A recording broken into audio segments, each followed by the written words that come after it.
त्योहार की बहुत बहुत शुभकामनाएं और उम्मीद करते हैं कि हर दिवाली की तरह अगले साल तक आपके जीवन में बहुत सारी खुशियां, बहुत सारी समृद्धि और बहुत सारी संपत्ति आप अर्जित करें और खुशियों से आपका जीवन भरा रहे। इसी कामना के साथ आज का जो आवाज़ अड्डा है, इसका नाम हमने रखा है समृद्धि अड्डा।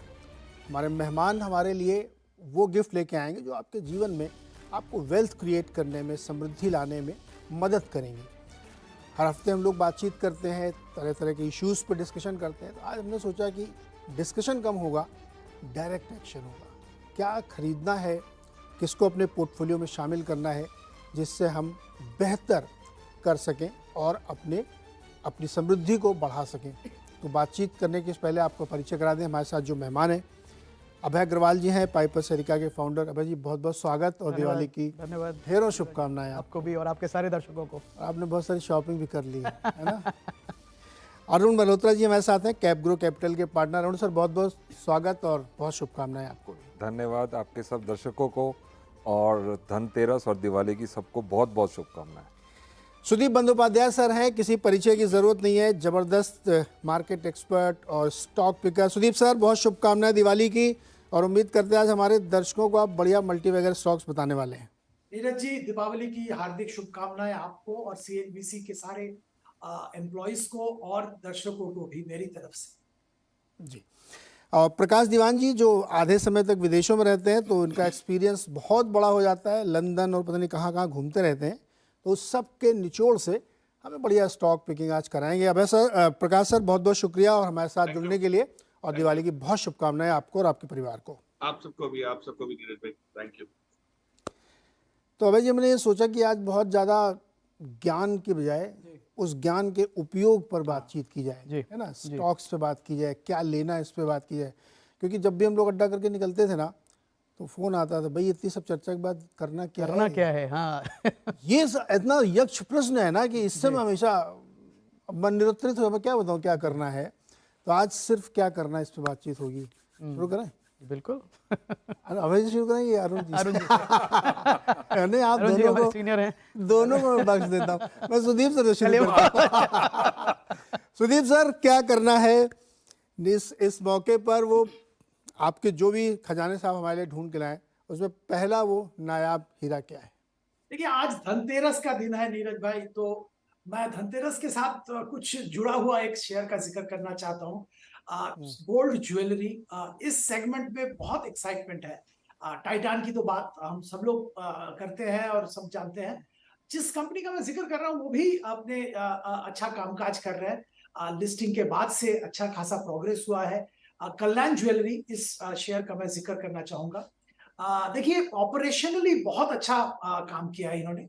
और दूसरी बात है यहाँ पे कि अभी जो इनका एक्सपेंशन हो रहा है ज्यादातर नॉर्थ इंडिया और ईस्टर्न इंडिया में हो रहा है, जहां पे कि हाई मार्जिन मार्केट है। साउथ इंडिया में ज्यादा काम करते थे जो कि थोड़ा लो मार्जिन माना जाता है, अब वो नॉर्थ और ईस्ट में जा रहे हैं जहां पे मार्जिन ज्यादा है। इसके अलावा वेस्ट एशिया में भी जबरदस्त एक्सपेंशन हो रहा है, वहां पे भी अच्छा मार्जिन है। और खास बात यह है कि रिटर्न ऑन कैपिटल इंप्रूव करने के लिए ये फ्रेंचाइजी मॉडल के जरिए जा रहे हैं, एक्सपेंशन कर रहे हैं। और उम्मीद यह है कि इस मॉडल के सहारे इनका सारे रिटर्न रेशियोज बहुत इंप्रूव कर जाएंगे। ओवरऑल जाना माना प्लेयर तो है ही, ऑपरेशनल एक्सेलेंस है। तो ये सब नजर में रखते हुए हम कह रहे हैं कि जो अनब्रांडेड से ब्रांडेड की तरफ कस्टमर का शिफ्ट हो रहा है, वो सब का बेनिफिट भी कल्याण को मिल रहा है।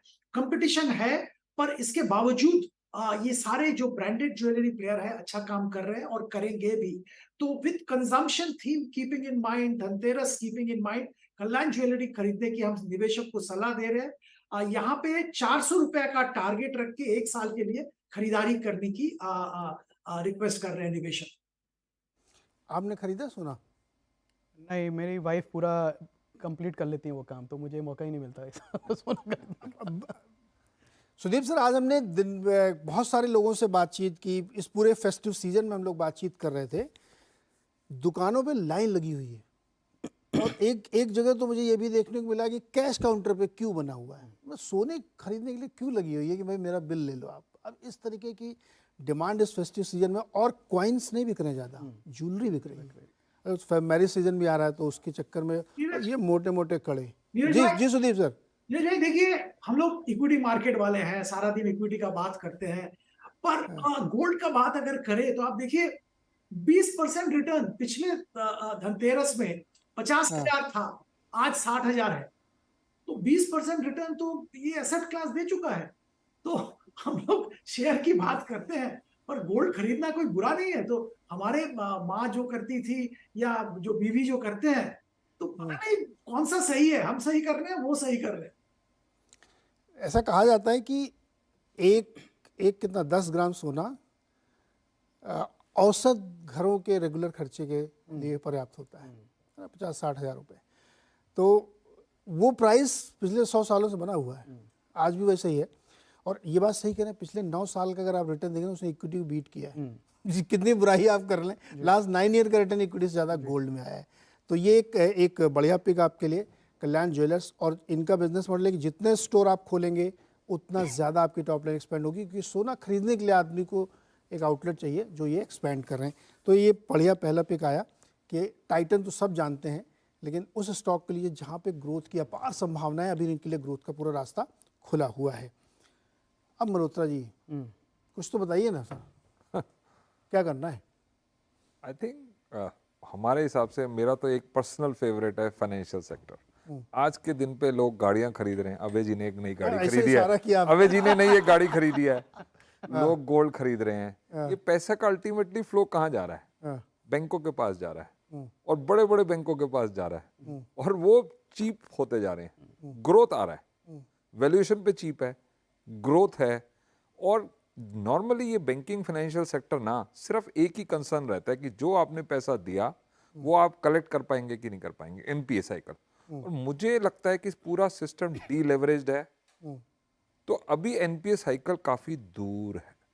जो लोग थोड़े कह रहे हैं 50,000 से नीचे के लोन पे थोड़ी प्रॉब्लम आ रही है, but bottom of the pyramid कहीं ना कहीं प्रॉब्लम है। बट ऊपर जो भी कंजम्पशन हो रहा है, कंजम्पशन ले लीजिए, कैपेक्स ले लीजिए, वहां पर फाइनेंशियल सेक्टर आपका अच्छा करेगा ही करेगा। तो मेरी पिक तो फाइनेंशियल सेक्टर है।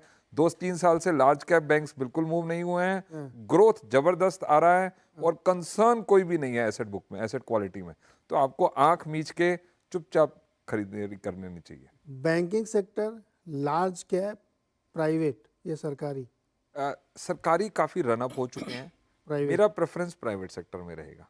लार्ज कैप में प्राइवेट 3 ही 4 हैं। हाँ, 4 टॉप के 4-5 जो भी हैं, उन 4 में कोई भी चुन ले या कोई एक। 4 में अगर आप देखें तो सबका ग्रोथ 18-20% के करीब है।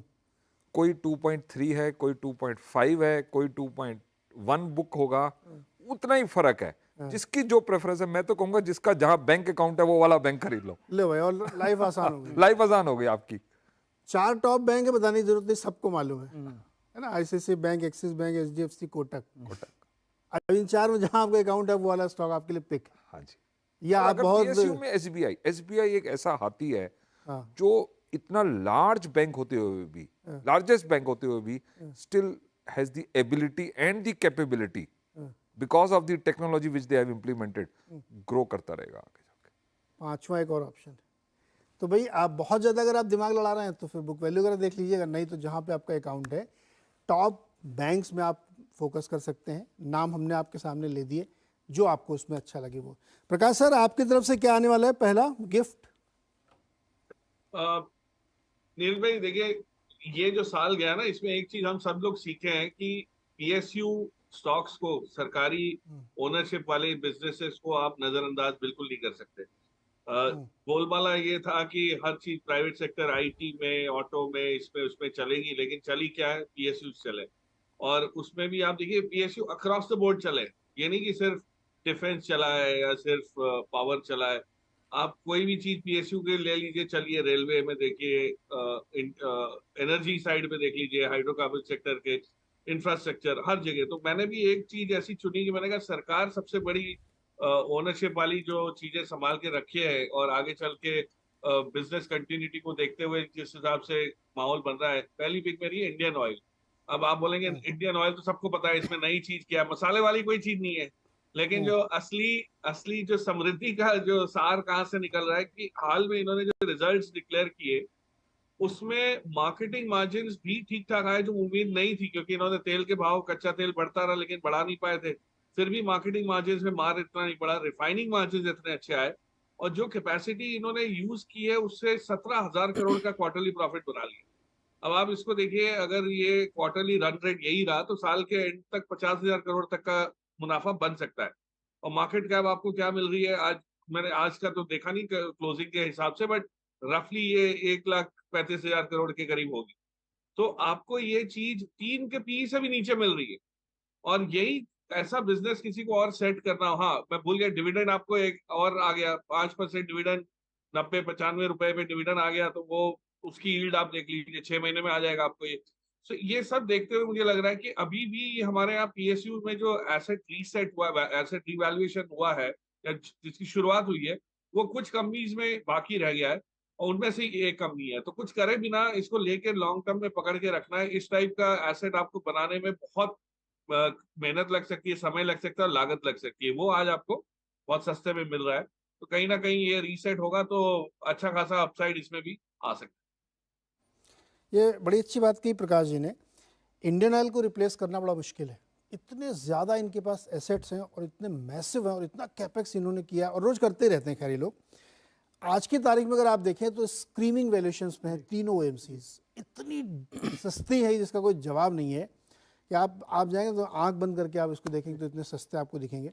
और इंडियन ऑयल जो ये मतलब जायंट है, बहुत बड़ी इक्विटी है इनकी, स्टिल स्टॉक ने इतना बेहतरीन प्रदर्शन पिछले कुछ दिनों किया। और वो मतलब बांध के आपने रखा है इसको, अभी जरा चुनाव के बाद दाम बढ़ाने दो पेट्रोल डीजल के जो आपने खरीदा है तो उसके बावजूद इतना बढ़िया प्रदर्शन है।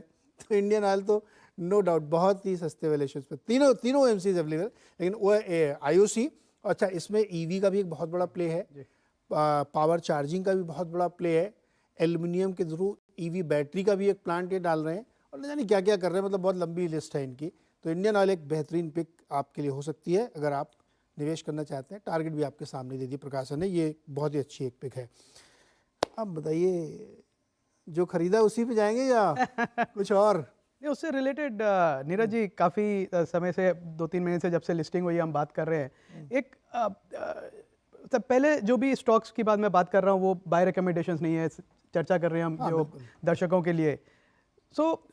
मुझे एक स्टॉक है जो लार्ज कैप है, अभी रिसेंटली लिस्ट हुआ है, जियो फाइनेंशियल सर्विसेज। और मैं जितना भी रिसर्च कर रहा हूँ, जितना भी उसको देख रहा हूँ, वो मुझे इस वैल्यूएशन पे बहुत अट्रैक्टिव लग रहा है। और वो इसलिए लग रहा है क्योंकि फाइनेंशियल सर्विसेज एक स्केल का गेम है। अगर आपके पास स्केल है, बड़ी बैलेंस शीट है, तो आप टैलेंट जो हायर करते हैं वो टॉप टैलेंट हायर कर सकते हैं आप टीम बनाने के लिए। दूसरा, आप जो टाई अप्स कर रहे हैं पार्टनर्स के साथ, म्यूचुअल फंड्स के साथ या इंश्योरेंस कंपनीज के साथ, या फिर अपना बिजनेस बढ़ाने के लिए OEMs के साथ जिनको आप फाइनेंस करना चाहते हैं कंज्यूमर ड्यूरेबल में, वो एक स्ट्रेंथ बहुत बड़ी है। बैलेंस शीट की स्ट्रेंथ है। आप फिजिकल डिस्ट्रीब्यूशन बना सकते हैं, टेक्निकल डिस्ट्रीब्यूशन, डिजिटल बना सकते हैं, और साथ में आपको एक ग्रुप का बड़ा प्लेटफॉर्म मिल रहा है। बहुत यहाँ पे करोड़ों जियो टेलीकॉम के कस्टमर्स हैं, करोड़ों मतलब 15 करोड़ रिलायंस डिजिटल के कस्टमर्स हैं।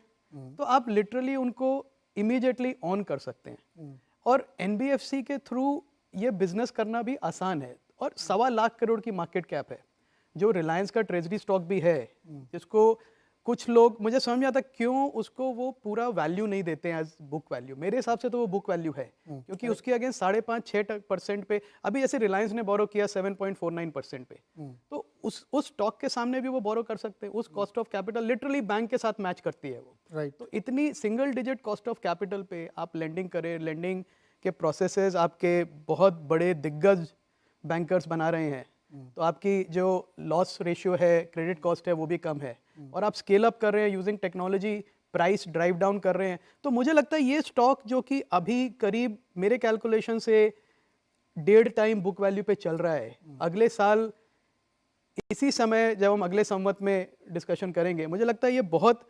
नेक्स्ट लेवल में, प्राइस एक्सपेक्टेशन नहीं देना चाहता, पर बहुत अच्छा रिटर्न देगा, मेरी ये उम्मीद है। क्योंकि अभी भी लोगों को इन्होंने जो काम दिया है वो दिख नहीं रहा है, और वो दिखना शुरू हो जाएगा 2-3 महीनों में, और उसके बाद स्टॉक रीरेट होगा। तो मुझे लगता है इतनी बड़ी लार्ज कैप स्टॉक की अपॉर्चुनिटी जो आपको क्लियर ग्रोथ पाथ दिख रहा है, कंजम्पशन पे प्ले है आपका, फाइनेंशियलाइजेशन ऑफ सेविंग पे प्ले है, डिजिटल इकोनॉमी पे प्ले है, मतलब आप पूरा मैक्रो ट्रेंड कैच अप कर रहे हैं उसको। तो मुझे तो एकदम नो ब्रेनर लगता है, अगर मैं कहूँ तो मुझे समझ में आता है कि लोग क्यों नहीं उसको लेते हैं। क्या इंस्टेंट कॉफी का जमाना है हाँ? आजकल लोग सोचते हैं कि जब कुछ हो जाएगा तब देखा हाँ, जाएगा। मेरे को लगता है, पर उसका फिर प्रीमियम बहुत देना पड़ता है आपको, मतलब देना पड़ेगा ना, देना पड़ेगा। फिर जब आप बन जाएगा तब आप लेंगे, तो फिर बजाज फाइनेंस जैसा हो जाएगा, फिर तब कहेंगे आपको- आरटीए को हाँ, लेकर कि क्यों यार है? मैं तब तो देखा था 210 रुपए पे था, तब नहीं लिया। तो वो होता है। तो मुझे ये लगता है कि ये बहुत ही अच्छा बहुत अच्छी अपॉर्चुनिटी है इन्वेस्टर्स के लिए। बिल्कुल। अच्छा, इसमें डिस्क्लोजर भी आप ध्यान रखिएगा, क्योंकि जिस चैनल को आप देख रहे हैं उसकी ओनरशिप रिलायंस ग्रुप की है और रिलायंस ग्रुप का ही ये स्टॉक भी है, जियो फाइनेंस। इस बात में मैं सिर्फ इतना ऐड करना चाहता हूँ, बिकॉज ऑफ कि मैं भी 20 साल से इस कंपनी को ट्रैक कर रहा हूँ, नौकरी के अलावा भी इसको मैं ट्रैक करता हूँ। ये एक ऐसी अपॉर्चुनिटी है जो आपको वाकई 2-3 साल बाद पता चलेगी कि आज ये जो आपको दिख रहा है जियो फाइनेंस, वो 3 साल बाद कुछ और होगा, फिर आप कहोगे कि तब क्या था ये इससे मैं आपसे एग्री करता हूँ। लेकिन ये कोई भी डिसीजन आप अपना सोच समझ के लीजिएगा। तो जियो फाइनेंशियल्स हो गया। अब ये 4 स्टॉक तो आप लोगों ने हम लोगों को सुझा दिए। मल्होत्रा जी बच रहे थे, लेकिन मैंने उनको पहुंचा दिया वहाँ पे। मैंने बोला था आप कोशिश भी मत करिएगा बचने की। पता नहीं क्यों बचने की कोशिश करते हैं जब उनको पता है कि मैं निकाल ही लूंगा। फिर चलते हैं सुदीप सर के पास। सुदीप सर, अगला स्टॉक। देखिए, दूसरा जो सेक्टर जिसका बात हम सब लोग कर रहे हैं कुछ दिनों से, वो है इंफ्रास्ट्रक्चर कंस्ट्रक्शन। जोरों से देश में काम हो रहा है, private capex, public capital expenditure जबरदस्त चल रहा है। तो इसी सेक्टर का एक स्टॉक का मैं जिक्र करना चाहूंगा जहां पे बहुत ज्यादा एक्शन तो नहीं देखा, थोड़ा बहुत तो देखा है, पर बहुत ज्यादा एक्शन अभी तक आया नहीं। वेल्सपन कॉर्पोरेशन वेल्सपन ग्रुप का दिग्गज कंपनी है और लाइन पाइप सेगमेंट में करीबन लीडरशिप पोजीशन है और इंडिया में बहुत अच्छा मार्केट शेयर है। इसके अलावा सऊदी अरेबिया में जबरदस्त काम हो रहा है और यूएस में भी इनका बहुत जबरदस्त कामकाज है। तो ये लाइन पाइप एक सेगमेंट हो गया। इसके अलावा डक्टाइल पाइप जो वाटर कैरी करने के लिए काम आता है, उस सेगमेंट में इन्होंने एंट्री लिया है। अच्छा कामकाज प्रोग्रेस हो रहा है और सरकार का जो नल से जल, ये जो हर घर में पानी ले जाने का जो स्कीम है, इसका फायदा इस कंपनी को बहुत बड़ा मिलेगा। ये सब तो पाइप का बात हो गया, बट इन्होंने पिछले दिनों में सिंटेक्स जो जाना माना ब्रांड है वाटर टैंक का, वो एक्वायर किया है और सिंटेक्स का मार्केट शेयर कम होते होते करीबन 8-9% आ गया और इनका अभी जो प्लान है उसके हिसाब से 25% तक मार्केट शेयर ले जाने का दावा है और डिस्ट्रीब्यूशन नेटवर्क बढ़ा रहे हैं, डीलर नेटवर्क बढ़ा रहे हैं और जो कि इनको आने वाले दिनों में बहुत काम में आएगा। ये सब के अलावा भी टीएमटी सेगमेंट जो जहां पे इनका कामकाज है, वो टीएमटी जैसे हम जानते हैं कि जो सरकार के मल्टीपल जो स्कीम्स है, जो कामकाज चल रहा है, उसमें टीएमटी का भी बहुत बड़ा एक रोल है। तो ये सारे जो प्रोडक्ट्स हैं, वो आज का जो इंफ्रास्ट्रक्चर एक्सपेंशन हो रहा है, जो कैपिटल गुड्स में काम हो रहा है, वो सबके साथ, हाउसिंग में काम हो रहा है, सबके साथ जुड़ा हुआ है और शेयर प्राइस भी ऐसा कुछ भयंकर बड़ा नहीं, जो कि बहुत सारे इस सेगमेंट्स के कंपनी का बढ़ गया है। तो यहाँ पे हम 600 रुपए का टारगेट लेके खरीदारी की सलाह दे रहे हैं निवेशक को 1 साल के लिए।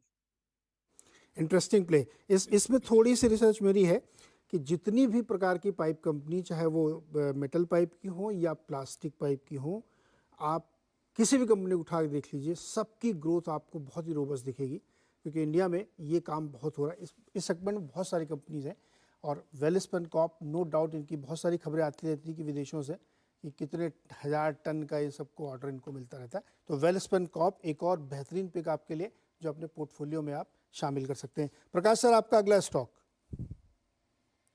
नीरज भाई, धनवंतरी की याद में, मतलब आज धनतेरस है तो धनवंतरी जी को याद करके थोड़ा हेल्थ के ऊपर भी फोकस करें, तो मैंने एक फार्मा स्टॉक चुना। पैसे की बात हो गई, तेल की बात हो गई, ज्वेलरी की बात हो गई, एक फार्मा भी लिया जाए। उसमें एक कंपनी है, अगेन कंपनी का नाम सुना हुआ होगा आपने, लेकिन इस कंपनी में जो चेंज आया है वो हाल में पिछले 1 साल में है। वो कंपनी का नाम है मार्क्संस फार्मा। कंपनी कुछ कॉम्प्लिकेटेड काम नहीं करती है, लेकिन रेगुलेटेड मार्केट्स में जो बड़े कंपेटिटिव माने जाते हैं, वहां पे जेनेरिक फार्मास्यूटिकल फॉर्मुलेशन बेचती है। मतलब इनकी कुछ एक दो चीजों में बहुत अच्छी पकड़ है। उसमें खास करके जो मार्केट्स में ये है वहां पे ओटीसी प्रोडक्ट्स भी बेचता है ये, मतलब ओवर द काउंटर जो बिना प्रिस्क्रिप्शन के बिकते हैं, और कई जगह प्रिस्क्रिप्शन वाले भी होते हैं। तो इन्होंने बड़ी बड़ी कंपनियों के साथ व्हाइट लेबलिंग का काम बहुत किया हुआ है। तो मैंने जब पहली बार ये कंपनी का नाम सुना था या इससे वाकिफ हुआ था, वह यूके में बेल्स हेल्थ केयर करके कंपनी है, उसके प्रोडक्ट्स बड़े मिलते हैं आपको। सर्दी जुकाम हो गया तो आप आइबुप्रोफेन या पैरासीटामोल या कुछ लेते हैं, तो वो देखा मैंने कि बनाता कौन है, तो लिखा था उसमें, इनका नाम आया। तो वहां से ढूंढते ढूंढते समझ आएगी ये कंपनी कर क्या रही है। अब इसने पिछले साल अपनी बैलेंस शीट को बहुत अच्छी तरह सुधारा है। इन टर्म्स ऑफ जो डेट था घटा दिया, कैश इनकी बुक्स पे आ गया। FY23 मार्च जब क्लोज किया इन्होंने तो 170 करोड़ तो कैश लेके बैठे थे, और ये पहले डेट हुए होते थे, और 3 साल बाद कंपनी फाइनली प्रॉफिटेबल हुई है। सो मतलब एक अच्छे खासे प्रॉफिट पे आना शुरू हुई है। अब 1800-1900 करोड़ की सेल जो हुई है, अब ये पिछली तिमाही के नंबर्स 2 दिन पहले ही आए हैं मेरे ख्याल से, उसमें भी अगर आप देखेंगे तो वो इम्प्रूवमेंट अब बहुत क्लियरली एक ट्रेंड बनता जा रहा है, पकड़ता जा रहा है।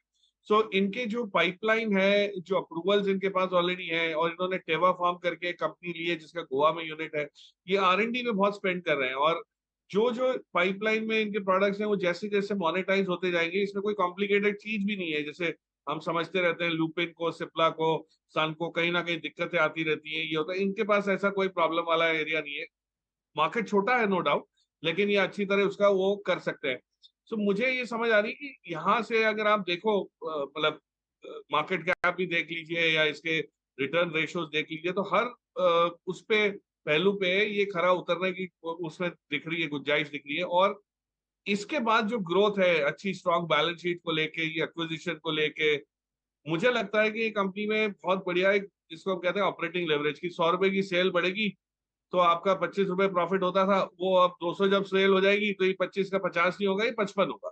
तो ये धीरे धीरे करके ऑपरेटिंग लेवरेज बढ़ता जाएगा। एबिटा मार्जिन देख लीजिए, gross profit margin 50% gross profit margin पे करती है कंपनी काम। सो उस हिसाब से अब डेट घटेगा तो पैट में भी आपको इंप्रूवमेंट दिखेगा। सो ये सब चीजें अभी आज ज्ञान नहीं देंगे, सिंपल चीज है कि एक फार्मा कंपनी अगर कोई छोटी मोटी लेनी है तो ये मिड कैप फार्मा है। इस बहुत ज्यादा इंस्टीट्यूशनल प्ले अभी नहीं है, लेकिन आज लेके रखे 1-2 साल में इसका अच्छा खासा हुलिया बदल जाएगा, पॉजिटिवली चेंज आ सकता है। तो यहाँ से अभी भी आपको एक अपसाइड इसमें 20-25% की बनती हुई दिख सकती है। ओके, मार्क्संस फार्मा और बहुत सारी चीज़ें बताई, लंदन का अपना एक्सपीरियंस भी बता दिया कि मैंने वहीं लिया था दवा। ये फ़ायदा होता है घूमने फिरने का।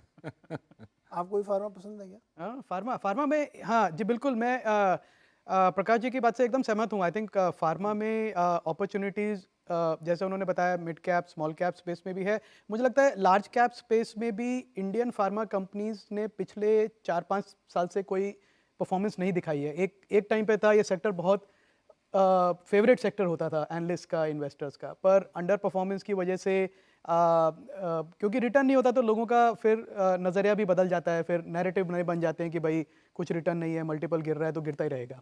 पर मुझे लगता है कि कुछ कंपनीज हैं लार्ज कैप फार्मा में जिन्होंने काफ़ी मेहनत की है पिछले 2-3 साल में अपने बिजनेस को रीस्ट्रक्चर करने के लिए, ज़्यादा वैल्यूएबल बनाने के लिए। तो शॉर्ट टर्म में अगर पेन भी लेना पड़े उन्होंने लिया है। तो उसमें जो मुझे पसंद है नीरज जी, वो है डॉक्टर रेड्डीज़। और डॉक्टर रेड्डीज़ इसलिए क्योंकि एक तो साइज़ का एडवांटेज है, स्केल बहुत बड़ी है। दूसरा जो प्रोडक्ट पोर्टफोलियो वो चेंज कर रहे हैं, फॉर्मुलेशंस पे धीरे धीरे फोकस बढ़ रहा है, बोथ डोमेस्टिक इंडियन मार्केट में और यूएस मार्केट में स्पेशली। सो यूएस मार्केट में जो उन्होंने नई फाइलिंग्स रिसेंटली करी हैं फॉर्मुलेशंस की, अगर उनको पूरा फ़ायदा मिला तो कंपनी का लिटरली साइज़ यहाँ से डबल हो जाएगा 2-3 साल में, और मार्जिन भी बढ़ेगा। और जो डोमेस्टिक बिजनेस है वो भी अच्छा चल रहा है। एक यूएस में ब्लॉकबस्टर ड्रग नोवा नॉर्डिस्क ने जो डेवलप करी, ओजम्पिक करके एंटी ओबेसिटी ड्रग जो उन्होंने लॉन्च करी, इनको वो मिला ना टेस्टिंग का वो। यस, तो वही मैं उस पे आ रहा था। तो ये बहुत बड़ा, आप मतलब सोच सकते हैं पूरी दुनिया में सबसे बड़ी, अगर बीमारी मैं नहीं कहूँगा पर सबसे ज़्यादा जो प्रॉब्लम है लोगों को वो ओबेसिटी की है। और एक तो क्लिनिकल ओबेसिटी है और दूसरा एक कॉस्मेटिक ओबेसिटी है। लोग कहते हैं मेरा वेट बढ़ गया, मेरे शुगर ज़्यादा। और ये जो ड्रग बनी है ओजम्पिक, ये एक्चुअली डायबिटीज़ के लिए बनी थी। और जिसका डायबिटीज़ के साथ साथ उन्होंने कहा डायबिटीज़ में अगर आपका फूड की क्रेविंग कम हो जाती है, और यूएस में तो बल्कि जो फास्ट फूड रेस्टोरेंट्स हैं उनके स्टॉक प्राइसेस 30% तक करेक्ट हो गए इसके बाद कि इसको खाने के बाद लोगों को क्रेविंग नहीं होगी फास्ट फूड की। तो ओजम्पिक एक मतलब मिरेकल ड्रग उसको लोग कह रहे हैं। अभी भी अर्ली डेज है, पर उसमें डॉक्टर रेड्डीज काफ़ी आगे है बाकी कंपनी से ओजम्पिक के बारे टेस्टिंग के लिए। तो और सबसे बड़ी बात नीरज जी की जो वैल्यूएशन, अगेन मैं वापस फिर से वैल्यूएशन पे आता हूँ, वो एक बहुत बड़ा मार्जिन ऑफ कंफर्ट देती है। अभी मैं देखूँ डॉक्टर रेड्डीज का फॉरवर्ड मल्टीपल 16 टाइम पे है। टू मी वो रिडिकुलस लगता है मुझे, क्योंकि वही कंपनी एक समय 35-40 टाइम के मल्टीपल पे चलती थी और उसका वैल्यूएशन जस्टिफाई इसलिए कहा जाता था क्योंकि ये कहते थे तो फार्मा कंपनी, इसका अर्निंग्स तो बढ़ती रहेंगी। तो इस समय विद इतने नॉन एक्सपेक्टेशन के साथ कि भाई ये स्टॉक्स में कुछ नहीं होगा, आई थिंक वो इन्वेस्टर के लिए बहुत अच्छा मौका होता है एक अच्छी कंपनी में इन्वेस्ट करने का। तो मुझे लगता है डॉक्टर रेड्डीज भी अब उस इन्फ्लेक्शन साइकिल में है जो 12 महीने में आपको जो उन्होंने मेहनत करी है उसका फायदा पूरा नंबर्स में दिखेगा। और अभी भी जो नंबर्स आए थे क्वार्टरली नंबर्स, वो बेटर देन एक्सपेक्टेड थे। तो वो ऑलरेडी ट्रेंड स्टार्ट हो गया है। मुझे लगता है जैसे जैसे परफॉर्मेंस आएगी, एनालिस्ट भी अपना जो एस्टिमेट्स हैं उनको इम्प्रूव करेंगे और मल्टीपल भी इम्प्रूव होगा। तो 16 टाइम का मल्टीपल अगर 25-27 तक जाता है, 27 टाइम पी मल्टीपल उनका 5 साल का एवरेज रहा है, तो वहाँ तक भी अगर जाता है तो एक तो आपको 50% रिटर्न वहाँ से मिल रही है, प्लस अर्निंग्स ग्रोथ के साथ वो लिटरली मल्टी बैगर हो सकता है एक लार्ज कैप स्टॉक अगले 2-3 साल में। ये बड़ा इंटरेस्टिंग है। ये जो दवा है ना, दर्शकों के लिए आप लोग सर्च करिएगा, दुनिया के हुज हू ने अपने को शेप में करने के लिए इस दवा का इस्तेमाल किया है। और इसकी बहुत सारे जो स्टार हैं, मॉडल्स हैं, बड़े बड़े इंडस्ट्रियलिस्ट हैं, उन्होंने इस दवा के ज़रिए अपने किया। अच्छा, ये फार्मा बड़ा होता, बना किसी चीज़ के लिए रहे, काम कहीं और है। नीली वाली गोली पता नहीं बनी किसके लिए, जुकाम के लिए, काम इधर आई। अब ये दवा अगर सक्सेसफुल हो गई तो वर्ल्ड वाइड आप सोचिए, मतलब वर्ल्ड वाइड तो हो ही रहा चमत्कार। इंडिया में कितने लोग अपने जिम वाले स्टॉक हैं क्या कोई लिस्टेड हैं, पर वो बंद हो गए वो दवा आने से पहले ही, क्योंकि ये खाने वाले ज्यादा चल रहे हैं, वो 60 टाइम के मल्टीपल पे चल रहे हैं। नहीं, ये बहुत सारे लोगों का धंधा बंद होगा इसमें, ये दवा अगर हो सकता है, क्योंकि और डायबिटीज इतना एंडेमिक है इंडिया जैसी कंट्री में, मतलब वो बना डायबिटीज के, और वेट लॉस से डायबिटीज का कंट्रोल पहले होगा। तो आई थिंक ये एक प्रेस्क्रिप्शन ड्रग के साथ एक लाइफस्टाइल ड्रग है, एक लाइफस्टाइल ड्रग भी बन जाएगी ये, कि आपकी एक्चुअली यूएस में यूज भी इसीलिए हो रही है। तो ये बहुत चमत्कारिक बात है। और फार्मा में ऐसे ही चमत्कार से गेम बदलते हैं। फाइजर का गेम ऐसे ही बदला था उस ड्रग के जरिए। सर जी देखिए क्या नया चीज निकाल के लाए एकदम। अब बताइए सर, आप अगला सेक्टर या स्टॉक? मैं दोनों चीजों पे मिक्स कर देंगे। टिप्पणी देना चाहूंगा। एक तो हेल्थ केयर आपने टच किया। हेल्थ केयर में एक तो हो गया दवाइयों का सेगमेंट, एक डायग्नोस्टिक, और तीसरा है जहां फाइनली दवाइयां खा खू के जब ठीक नहीं होता कहाँ पहुंचता है, वो हॉस्पिटल पहुंचता है। हॉस्पिटल मेरे ख्याल से एक बहुत इंटरेस्टिंग सेगमेंट है।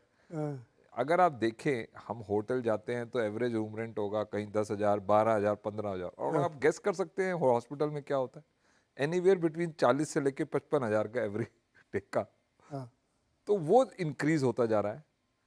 जितने भी स्मॉल मिड साइज हॉस्पिटल्स थे, दे आर सेलिंग, वो अपने को बेच के बड़ों को, या तो फोर्टिस को या एनएच को या किसी को बेच के जा रहे हैं। और वो जहां मार्जिन 5-7% था, आपको कैपिटल लगाना नहीं है, आपको रॉयल्टी देनी है या तो फ्रेंचाइज मॉडल है, वो 5-7% का इबिटा मार्जिन सीधा 15, 17, 18, 20 पहुंच रहा है। तो मुझे लगता है हॉस्पिटल सेगमेंट एक बहुत स्वीट स्पॉट है जहां पे कैपेसिटी आती रहेगी। और टियर 2, टियर 3 सिटीज में तो बहुत ग्रोथ है। वहां पर अभी भी कहीं ब्रांडेड हॉस्पिटल या कोई वेल रिकॉग्नाइज्ड हॉस्पिटल नहीं पहुंचे हैं, तो ट्रिमेंडस ग्रोथ है। तो मुझे लगता है निवेशकों को हॉस्पिटल सेगमेंट देखना चाहिए, जिसमें जो टॉप फर्म्स हैं फोर्टिस और एनएच, आई थिंक इस पे थोड़ा ज़्यादा ध्यान देना चाहिए। तो किधर, नॉर्थ वाला लेना है, साउथ वाला लेना है? दोनों अच्छे हैं। देखिए, लोग तो दोनों जगह के बीमार हो रहे हैं और दोनों जगह की ऑक्यूपेंसी बढ़ रही है, दोनों जगह के फाइनेंशियल्स अच्छे हैं। डीप साउथ वाला लेना है? आई थिंक ये दो नाम पे मेरे ख्याल से अच्छा, दोनों की मैनेजमेंट्स बहुत अच्छी हैं। फोर्टिस तो IHH है, जो one of the best health care providers in this Asia Pac region. तो और दूसरा NH है, they have delivered strong numbers actually, and I think one definitely must. दूसरा मैं जो कहूँगा, एक कंस्ट्रक्शन, सुदीप जी ने बोला था, कंस्ट्रक्शन में हमारा आउटलुक या हमारा सोचने का नजरिया ये है कि जो कंस्ट्रक्शन में मटेरियल जाता है, अब फ्लाईओवर्स बन रहे हैं, रोड्स बन रही हैं, बिल्डिंग बन रहे हैं, हाउसेस बन रहे हैं, सारी real estate companies, real estate cycle भी अपस्विंग पे अगर आप देखें तो हर बिल्डर, मैं जहां रहता हूं वहीं पे 2 किलोमीटर रेडियस में कम से कम 5-6 डेवलपर्स की बिल्डिंग बन रही है, और जिसके कारण लोग स्मॉक बात करते हैं। वहां पर सीमेंट की जो लागत है हर चीज में, वो बढ़ ही रही है। तो इस क्वार्टर और लास्ट क्वार्टर और इस क्वार्टर में 2 चीजें आपको देखने को मिली। एक तो सीमेंट प्राइसेस ऊपर गए, दूसरा जो उनकी कॉस्ट थी, पावर कॉस्ट, वो कम आई, तो आपका जो इबिटा पर टन कह लीजिए या मार्जिन कह लीजिए वो एक्सपेंड हो रहा है। तो उस कंपनीज पे ज्यादा ध्यान रखें। मुझे लगता है एक सीमेंट की सुपर साइकिल अभी आएगी। अच्छा, एक बात अभी और हमारे बहुत सारे लोग चर्चा कर रहे थे कि मतलब वो मेरे लिए सरप्राइजिंग था कि रियल एस्टेट का अप साइकिल का तो अभी एक ही आध साल हुआ है। उनको लगता है कि ये 10 साल की थीम है, जिसमें से अभी सुपर साइकिल का 1-1.5 साल ही हुआ है, यहाँ से भी और लंबा ये चलने वाला है। हाँ जी, अब लक्षण तो ऐसे ही दिख रहे हैं। सी रियल एस्टेट में जो रेरा हुआ ना, उससे क्या हुआ, जितने भी छोटे छोटे लैंड पार्सल्स वाले जो ओनर्स थे ना, वो जॉइंट डेवलपमेंट बड़े बड़े लोगों के साथ कर रहे हैं। बिकॉज रेरा में इतनी रेगुलेशंस आ गई हैं कि उनकी क्षमता नहीं है कि वो अपने बलबूते पर पूरे रेगुलेशंस के अंडर एक प्रोजेक्ट को कंप्लीट कर पाए। तो दे हैव द लैंड, उनके पास लैंड है जो कि मेन रॉ मटेरियल है, रिसोर्स है, और देन दे लुक फॉर बड़े प्लेयर्स जो उनके साथ जॉइंट डेवलपमेंट करें। तो उस जॉइंट डेवलपमेंट में काफ़ी ज़्यादा रियल एस्टेट में प्रोजेक्ट्स लॉन्च हो रहे हैं। मुझे लगता है जिस तरीके से मैं हर रोज़ मेरे को 3, 4, 5 रियल एस्टेट की कॉल्स आती हैं, तो अपस्विंग तो है, बट मुझे ये डर रहता है कि जब सब ऐसे कूद जाते हैं, जब तक वो कंप्लीट होगा 3-4 साल में, वहाँ पर कहीं सप्लाई का, क्योंकि इसका मेजरमेंट करना कितनी डिमांड है, मुझे नहीं पता कौन घर कितना खरीदना चाहता है।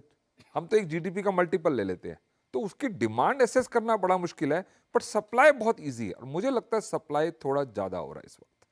तो 2-3 साल बाद कहीं ना कहीं तकलीफ आ सकती है। 2-3 साल बाद तकलीफ आ सकती है, इसमें कोई शक नहीं। बहुत मकान बन रहे हैं, और जिस इलाके में मुंबई की हम लोग बातचीत कर रहे हैं तो बेइंतहा मकान बन रहे हैं और बड़े बड़े मकान बन रहे हैं। लेकिन देखिए ना, ये स्मार्ट आदमी है, आप खाओ खूब, पियो खूब, उसके बाद जाओगे कहाँ? आओ मकान बनाओ, सड़क बनाओ, पुल बनाओ, सीमेंट लेना पड़ेगा। अरे थोड़ा सा छोटी लेना सीमेंट की, बड़ी लेना। सीमेंट का लोकलाइजेशन है सर, अब स्टार सीमेंट इधर नहीं आएगा मुंबई में, उधर ही बेचेगा नॉर्थ ईस्ट। वही सबसे बड़ी बात है, सीमेंट आप इंपोर्ट भी नहीं कर सकते। तो छोटी वाली लेना है, बड़ी वाली? आई थिंक बड़ी वाली एक अल्ट्राटेक जैसी कंपनी जरूर पोर्टफोलियो में होनी चाहिए, ये मेरा मानना है। बिग और छोटी छोटी, अगर आपको साउथ अच्छा लगता है, आप कहाँ अच्छा लगता है, वहाँ की जो बेस्ट एफिशिएंट प्रोड्यूसर है, जिसकी कॉस्ट ऑफ प्रोड्यूसिंग सीमेंट सबसे कम है, आप उसको लीजिए और आंख बंद कर लीजिए, अपने आप उसमें अपस्विंग आ जाएगी। तो एक नाम आपने सुन लिया है, और दूसरा उन्होंने कहा छोटी साउथ वाली, उधर 3-4 हैं सिर्फ, वैल्यूएशन देख लीजिएगा आप लोग, तो आपको वो नाम भी पता चल जाएगा। आप कितने बच्चे मैं निकलवा लूँगा। तो आपको एक हॉस्पिटल ही पता लग गया, फोर्टिस और बड़े वाले इधर के, और दूसरे आपके सीमेंट कंपनी। तो ये कोशिश है आपको आपके पोर्टफोलियो में बेहतरीन स्टॉक शामिल कराने के लिए। एक छोटा सा ब्रेक लेते हैं, यहाँ पे लौट के आएंगे तो अभी और खजाने में और भी तरकश होती है।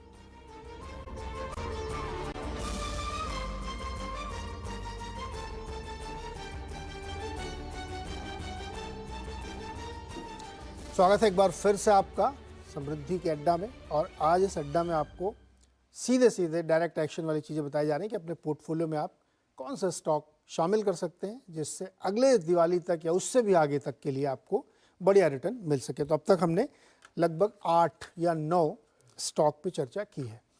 प्रकाश सर, अगला क्या है आपके खजाने में?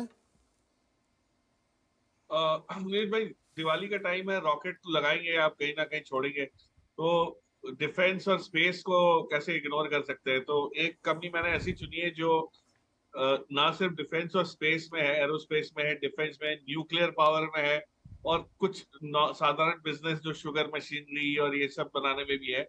बहुत पुराना नाम है, कम से कम 70-80 साल से कंपनी कर रही है काम, लेकिन काफी तकलीफ में रही थी और अभी तकलीफों से बाहर निकली है। तो मुझे तो ये टर्न अराउंड वाली कंपनी में वैल्यू थोड़ी ज्यादा दिखती है। कंपनी का नाम है वालचंद नगर इंडस्ट्रीज। अगर आप इस कंपनी की वेबसाइट में जाएंगे तो आपको तब समझ आएगा कि इतनी सी छोटी कंपनी ये सब चीजें करने की कैसे बातें कर रही है। जो एरियाज ऑफ ऑपरेशन उसने डिस्क्लोज वहां किया है, जिसका हुलिया दिया है, वो आप देखेंगे तो कम से कम 10-12 चीजें अलग अलग एरियाज में करते हैं, और हर जगह कुछ बड़ी अच्छी लेवल का काम करते हुए दिखते हैं। जैसे शुगर मशीनरी में हिंदुस्तान से एक्सपोर्ट होने के लिए सबसे पहली मशीन थी जो शुगर फैक्ट्री में लगती है, वो गई थी, तो इनके यहाँ से गई थी। तो आप सोच सकते हैं कि किस टाइप का कामकाज हुआ करता था। बट बाद में कई तकलीफें हुई, कुछ डिस्प्यूट्स हुए, और उसकी वजह से कंपनी काफी टाइम तक दिक्कत में रही। अब पिछले 3-4 साल के नुकसान वाले माहौल से प्रॉफिट में पहली बार आई है। 19 करोड़ का प्रॉफिट इन्होंने दर्ज किया। कुछ खास रेवेन्यू बहुत बड़ी आपको नहीं लगेगी, 325 करोड़ के करीब रेवेन्यू दिखेगी। लेकिन इंपॉर्टेंट चीज है कि रेवेन्यू आ कहाँ से रही है। रेवेन्यू आ रही है ऐसे ऐसे कामों में से जो इस पिछले काफी सालों से जिसपे ये लगे हुए थे। जैसे अभी हमारे यहाँ जो गगनयान का एक एक मिशन लॉन्च हुआ था, उसमें जो मिशन में जो मैंड मिशन है, तो इससे पहले 2 अनमैंड मिशन भेजे गए थे, तो उसमें जो ट्रायल के तौर पे तो एक मॉड्यूल जो अलग होकर निकल रहा है उसकी मोटर इन्होंने बनाई थी, तो वो जो सेपरेट होके अपना अलग हो जाता है। तो इस टाइप की चीजें, क्रिटिकल चीजें बना रहे हैं, कंपोनेंट्स बना रहे हैं, हेवी इंजीनियरिंग में है ये लोग। और अब मुझे समझ जो आ रही है कि इस कंपनी ने हाल में कुछ बड़े इन्वेस्टर से पैसे जुटा के अपनी बैलेंस शीट को भी स्ट्रेंथन किया, ताकि अगले कुछ सालों में जो काम करे उसमें वर्किंग कैपिटल की कोई आंच ना आए, क्योंकि डेट वेट जो है उसको भी रिटर्न करना पड़ेगा। और आपको आज 750-800 करोड़ की मार्केट कैप पे जो मिल रही है, आप देखेंगे तो लगेगा भाव बहुत बढ़ गया है पिछले 1 साल में, लेकिन अभी मुझे लगता है 800 करोड़ पे जो प्रॉफिट क्षमता इसकी है, वो यहाँ से एटलीस्ट 2-3 गुना हो सकती है अगले 2 साल में। और जब वो हो जाएगी तो आपको ये कंपनी बहुत सस्ती लगने लगेगी, मतलब वैल्यूएशन मतलब स्ट्रेच नहीं लगेगा। तो मुझे लगता है एक इसको देखा जा सकता है, वैल्यू पिक है, थोड़ा सा पेशेंटली आपको होल्ड करना पड़ेगा, क्योंकि टर्न अराउंड सिचुएशन में टाइम लग सकता है। ओके, वालचंद नगर इंडस्ट्रीज न्यूक्लियर रिएक्टर जो बनते थे उसमें भी इनका कंट्रीब्यूशन होता था। बहुत पुरानी कंपनी है और बहुत क्रिटिकल काम करती है ये, प्रिसाइज काम करती है ये, और अब ये अपने उस बुरे समय से निकल के अच्छे दौर में आ गई, जहां पे इस पे आप ध्यान दे सकते हैं। सुदीप सर, नेक्स्ट स्टॉक आपका। नीरज जी देखिए, प्रकाश जी ने, अरुण जी ने, अभय जी ने और हमने भी बहुत सारे सेक्टर्स की बात कर ली, और एक सेक्टर का मैं यहाँ पे जिक्र करना चाहूंगा जिसका बहुत चर्चा चारों तरफ है, और बहुत ही मतलब ग्लोबली बहुत ही हॉट सेक्टर कहा जा सकता है, इलेक्ट्रिक मोबिलिटी। और इस सेक्टर से जुड़ा हुआ इंडिया का एक कंपनी जो कि ग्लोबल ओईएम कंपनीज के ओईएम है, इंडियन कंपनीज का ओईएम है, सोना बीएलडब्ल्यू। दिग्गज कंपनी है, अपने क्षेत्र में कामकाज कंटिन्यूअसली बढ़ा रहे हैं, और इनका सारे मैन्युफैक्चरिंग अभी इलेक्ट्रॉनिक इलेक्ट्रॉनिक व्हीकल मैन्युफैक्चरिंग की तरफ इन्होंने ट्वीक कर दिया है, जिसके जरिए कामकाज में बहुत प्रोग्रेस हो रहा है। रिटर्न रेशियोज बेहतरीन है और परफॉर्मेंस भी बहुत अच्छा चल रहा है। ऑर्डर बुक तगड़ा तो है ही, और भी ऑर्डर कंटिन्यूअसली मिल रहा है। नोवेलिक बोल के कंपनी इन्होंने एक्वायर किया, उसके जरिए इस क्षेत्र में उनका पकड़ और भी बढ़ रहा है, और कुछ टाई अप्स भी इन्होंने किए हैं कुछ कंपनीज के साथ, जिसके जरिए इनका इलेक्ट्रिक मोबिलिटी में और भी बड़ा हिस्सा आ रहा है।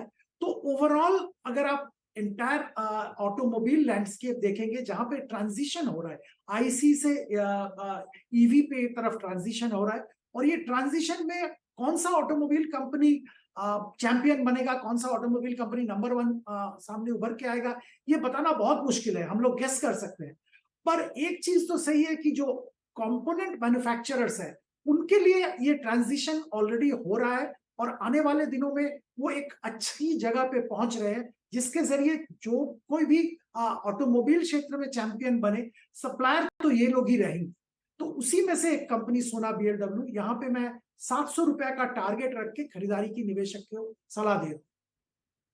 बहुत इंटरेस्टिंग है। इसके जो सीईओ है ना, विवेक विक्रम सिंह, बहुत ही बढ़िया नेचर के यंग आदमी है। तो रिजल्ट सब बन के आते हैं तो हम लोग बातचीत करते हैं, तो बैक टू बैक मैंने कई बार इनके किए। उनसे बातचीत करके ही आपको लगेगा कि इस बंदे का विज़न बहुत दूर तक है, और टॉप कंपनीज वर्ल्ड की जो ईवीज़ हैं सबके लिए इनका काम है। तो अभी रीसेंट क्वार्टर जब भी बीता है, इसमें हम लोगों ने बातचीत की, तो उन्होंने बताया कि हमारा कितनी बड़ी ऑर्डर बुक हो चुकी है, और इस समय करंटली जब हम लोग बात करें तो ईवी थोड़ा सा ठंडे उसमें जा रही है ना, कई रिपोर्ट्स आप पढ़ते होंगे कि ईवी में थोड़ा सा दिक्कत आ रही है, स्टिल इनकी बुक ग्रो कर रही है। एग्जैक्टली जो डिज़ाइन कंपनी KPIT टेक है, उसको भी आप कभी बात करें तो उनको मतलब कोई फर्क ही नहीं पड़ता, ऑटो इंडस्ट्री में कुछ भी चल रहा हो, हमारा धंधा वैसे ही चलता रहता है। सोना BLW is one of them, जिनको ईवी का बड़ा प्ले मिल रहा है, उसमें से एक सोना बीएलडब्ल्यू है। इसको भी अपने आप पोर्टफोलियो में शामिल कर सकते हैं। ईवी नहीं, हाँ, ईवी तो डेफिनेटली बहुत बड़ा स्पेस है, उसमें कोई डाउट नहीं है। पर मेरी तीसरी जो मेरा पिक रहेगा नीरज जी, वो अगेन एक वैल्यू बाइंग की तरह मैं कहूँगा उसको, क्योंकि एक ऐसा स्टॉक है जो काफ़ी सालों से पिटा हुआ, पूरा सेगमेंट पिटा हुआ है एग्रो केमिकल्स का। और मुझे लगता है कि एक जो फूड प्राइस इन्फ्लेशन है जो हमको सबको दिख रही है, दूसरी तरफ एक सरकार का बहुत एक डिज़ायर है कि जो फार्म इनकम है, मतलब स्टेटेड ऑब्जेक्टिव है कि फार्म इनकम को डबल करेंगे, और जो फार्मर्स को क्रेडिट है वो फ्रिक्शनलेस करेंगे। तो एक सरकार का बहुत बड़ा फोकस है फार्म इनकम की तरफ। तो उस माहौल में जो भी कंपनीज हैं जो फार्मर्स की इनकम बढ़ाती हैं, जो फार्म की यील्ड बढ़ाती हैं, वो मुझे लगता है कभी ना कभी वो अर्निंग्स ग्रोथ दिखाना शुरू करेंगी, जो अभी तक नहीं दिखा पाए। और पिछले 4-5 साल से मैं कहूँ तो उसमें सारे के सारे स्टॉक 5 साल पुराने प्राइस पे चल रहे हैं। तो उसमें जो एक इंडिया की सबसे बड़ी एग्रोकेम कंपनी है यूपीएल, यूनाइटेड फॉस्फोरस। अब ये थोड़ा कंट्रोवर्शियल व्यू है जो मैं ले रहा हूँ, ये कह के कि ये मुझे लगता है अच्छा टाइम है, क्योंकि काफ़ी समय से स्टॉक अंडर परफॉर्म कर रहा है और अर्निंग्स भी डिसअपॉइंट कर रही हैं इन्वेस्टर्स को, जो अभी भी क्वार्टरली अर्निंग्स आई। पर एक मेरा ये नज़रिया है कि 30-32 करोड़ के मार्केट कैप पे आपको दुनिया की 5वीं सबसे बड़ी एग्रोकेम कंपनी मिल रही है इस एनवायरनमेंट में, जहाँ पे फूड प्राइस इन्फ्लेशन बढ़ने ही वाला है, मतलब कम नहीं होने वाला है। अब फार्म इनकम, जो फार्मर्स की इनकम है, वैसे ही डिप्रेस्ड है और एक बहुत बड़ा पॉलिटिकल मुद्दा है ग्लोबली। अभी तक क्या हो रहा है कि जो चाइना की डंपिंग की वजह से काफ़ी जो कमोडिटाइज्ड एग्रोकेमिकल्स हैं वो ब्राज़ील जैसे मार्केट में जहाँ पे प्रेजेंट हैं, यूएस जैसे मार्केट में, यूरोप जैसे मार्केट में अंडर प्रेशर हैं। पर वो एक साइक्लिकल प्रेशर है। अब ये नहीं हो सकता कि चाइना हमेशा ही डंप करता रहेगा, कभी ना कभी वो प्राइसेस बढ़ेंगे। और इनके बिजनेस में क्योंकि इतने बड़े मैन्युफैक्चरर्स हैं, ऑपरेटिंग लेवरेज बहुत ज़्यादा है कि अगर आपको थोड़ा भी प्राइस बढ़ता है तो आपके बॉटम लाइन में इमीडिएटली रिफ्लेक्ट होता है। और इसका मैं एक उदाहरण देना चाहूँगा नीरज जी, आपको याद होगा टाटा मोटर्स एक समय पे 100 रुपये का स्टॉक होता था, 80 रुपये का होता था, ठीक है। और इसलिए होता था क्योंकि सारे बिजनेस जो थे उनके वो डोल्डर्स में थे। JLR के नंबर्स वीक थे, डोमेस्टिक CV साइकिल वीक थी, डोमेस्टिक पैसेंजर साइकिल वीक थी, मतलब लोगों ने राइट ऑफ कर दिया कि इसकी तो इतनी बड़ी डेट है तो ये कंपनी का तो कुछ नहीं हो सकता है। पर फिर समय आया कि सारे बिजनेसेस फायर करने लगे, JLR की सेल बढ़ गई, यहाँ पे CV साइकिल पिक हो गई, पैसेंजर व्हीकल्स में मार्केट शेयर बढ़ गया और वो स्टॉक 6 बैगर बन गया, 7 बैगर बन गया देखते देखते। तो मुझे लगता है एग्रोकेम में भी हम एक कस्प पे हैं। अब मैं ये कह नहीं कह सकता कि 1 महीने में होगा, 2 महीने का, पर मुझे लगता है अगले संवत में जब हम यही फिर से अगर डिस्कशन करेंगे, लुक बैक करेंगे, तो मुझे लगता है यूपीएल एक उसमें लीडर है जो रीरेट हो सकता है बहुत जल्दी। और 550 रुपये का जो आप प्राइस चल रहा है उसमें काफ़ी नेगेटिविटी बिल्ट इन है, कोई एक्सपेक्टेशन बिल्ट इन नहीं है, ऑप्टिमिज्म कुछ बिल्ट इन नहीं है, अंडर ओन स्टॉक है, ये एक्सपेक्टेशन है निफ्टी से भी निकल जाएगा, लार्ज कैप से भी डिमोट हो जाएगा। तो ऐसे इन्वायरमेंट में लेना जब सब खराबी लग रहा है, एक अच्छा मौका है मेरे। मल्टीबैगर तभी मिलता है जी, बिल्कुल। अगर बहुत मान लीजिए आपने तो ऐसा, भाई बजाज फाइनेंस ले लेना फिर। हाँ 2 रुपये से 8,000 रुपये की जर्नी आपके सामने ले लीजिए आप। फिर आप ये कहोगे कि साहब तो आप बहुत महंगा स्टॉक बता रहे हो। तो ये एक्चुअली इन्वेस्टिंग का एक गुण होता है। जैसे अभी प्रकाश जी ने बहुत सारी जो पिक्स अपनी बता रहे हैं कि कंपनी जब एक बुरे दौर से गुजर के आई और अब उसका अच्छा समय शुरू हुआ है, अगर आप उसके साथ जुड़ेंगे तो ही आप बढ़िया मल्टीबैगर या अच्छी वेल्थ क्रिएट करेंगे। अगर एकदम डिस्कवर्ड स्टोरी है, पूरे संसार को उसकी इंटीग्रिटीज मालूम है, तब फिर आप जाओगे ना तो फिर आपको वही हल्के फुल्के वाली चीज़ें मिलेंगी। तो ये तो बात बिल्कुल सही है। इन्वेस्टिंग का पहला रूल है कि आप अनडिस्कवर्ड स्टोरी में जाइए, और जब कंपनी एक ऐसे फेज से गुजरी जहाँ किसी को पसंद नहीं आ रही, से आपके 2 स्टॉक ऐसे हो गए, सब लोग सोच रहे हैं कि जियो फाइनेंस में क्यों लगाए तो वैसे ही लोग सोचेंगे इसमें क्यों लगाए।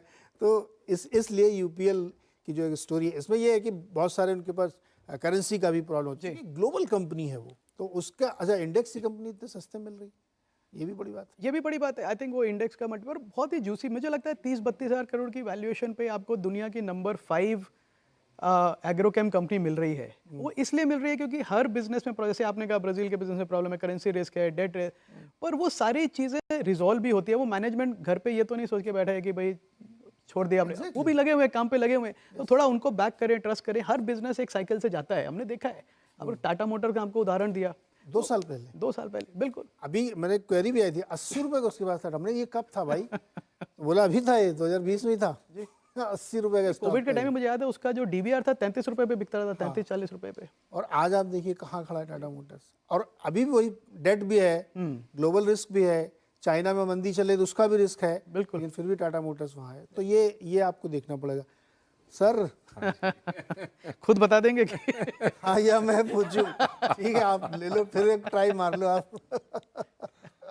आई थिंक जैसा आपने जो IC to EV बोला ना, वो एक बहुत बड़ी थीम है।